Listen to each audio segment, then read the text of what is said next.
Hi friends, please subscribe to Amravati Media and press the bell icon for more latest updates.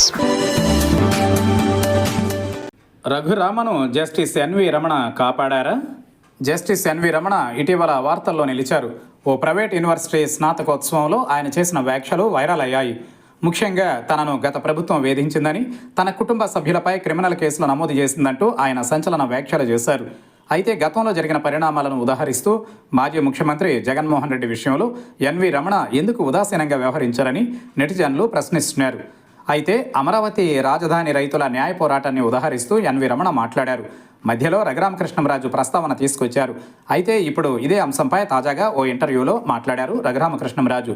నాడు జరిగిన ఘటనలను గుర్తు చేసుకున్నారు. తనకు పరోక్షంగా న్యాయపరంగా అందిన సహకారాన్ని సైతం ప్రస్తావించారు. జస్టిస్ ఎన్వి రమణది ఏపీనే, అమరావతి ప్రాంతానికి చెందిన వ్యక్తి.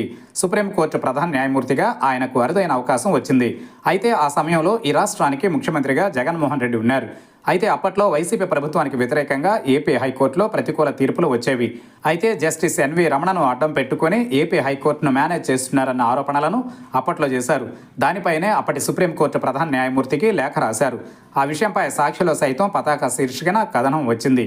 అయితే దీనిపై నిజ నిర్ధారణ చేసిన సుప్రీంకోర్టు అదంతా తప్పని తేలింది. సుప్రీంకోర్టు న్యాయమూర్తిగా జస్టిస్ ఎన్వి రమణ నియామకం జరిగింది.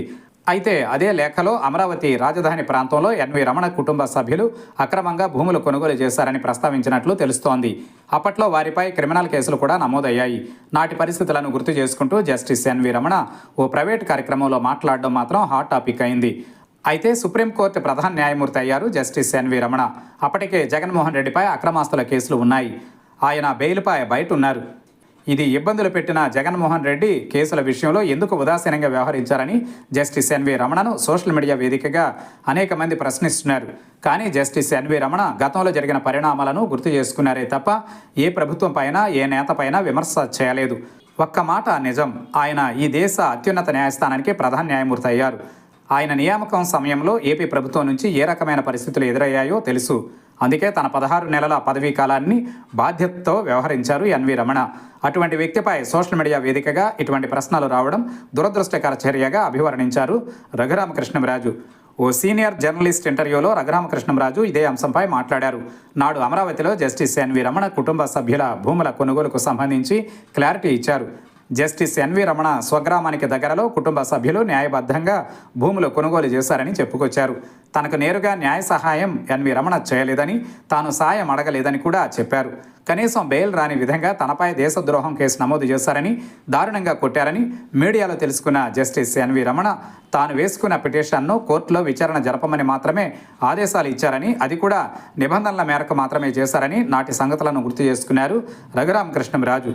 న్యాయ వ్యవస్థలో అత్యున్నత స్థానంలో ఉన్న ఎన్వి రమణపై సోషల్ మీడియా వేదికగా అటువంటి వ్యాఖ్యలు చేయడం దురదృష్టకరంగా అభివర్ణించారు.